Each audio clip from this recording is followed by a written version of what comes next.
गुरु गोविंद दोनों खड़े किनको लागू पाँव।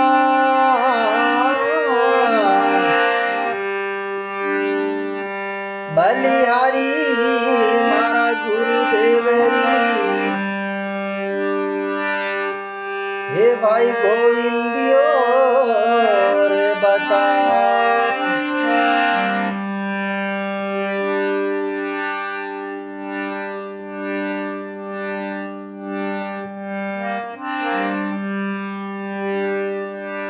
साखी में कहा गया है कि गुरु गोविंद दोनों खड़े किनको लागो पाए।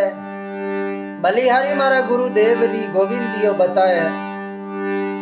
गुरु और भगवान दोनों खड़े हैं सामने, शिष्य के सामने।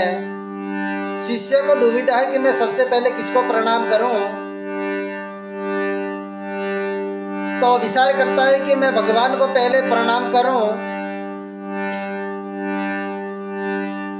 पुनः विचार करता है कि नहीं नहीं, अगर मेरे जीवन में गुरु नहीं होते तो मेरे सामने भगवान भी नहीं होते। इसलिए मैं सबसे पहले तो गुरु को प्रणाम करूं। यह विचार करके वह शिष्य गुरु महाराज का चरण छुए, गुरु महाराज को प्रणाम किया।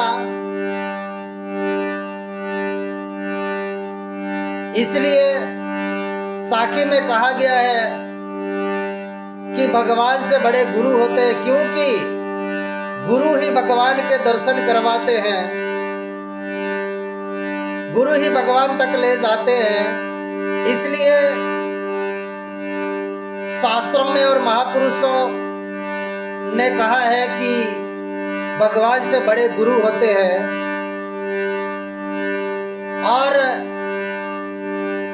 उस भगवान तक जाने के लिए हमें 3 तापों से मुक्त होना पड़ेगा, 3 तापों को पार करना पड़ेगा।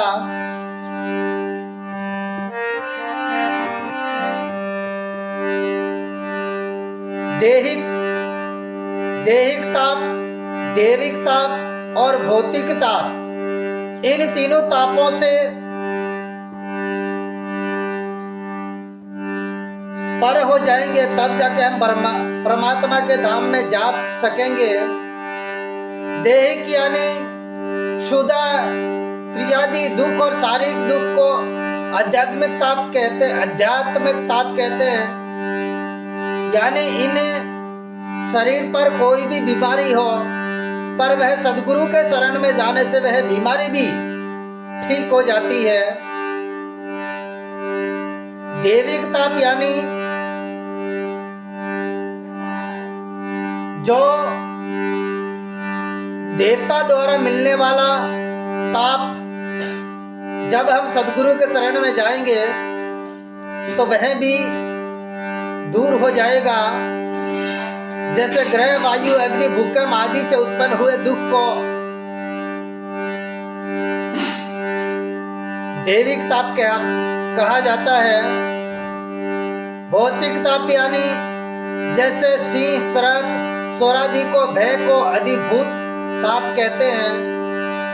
जैसे हम जा रहे हैं और अचानक हमारा कोई न कोई दुर्घटना हो जाए, उसको भौतिक ताप कहते हैं। इन तीनों तापों से जीव जब ब्रह्म ज्ञान की प्राप्ति करेगा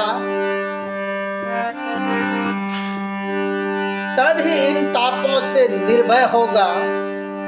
और तीनों तापों से निर्भय होना हो तो सदगुरु के चरण में जाना चाहिए। सदगुरु ही इन तीनों तापों से हमें मुक्त करवाते हैं और मुक्त करते हैं। इसके लिए सदगुरु के चरण में जाकर इन तीनों तापों से मुक्त होना है, इन तीनों तापों को पार करना है। बोले सदगुरुदेव की।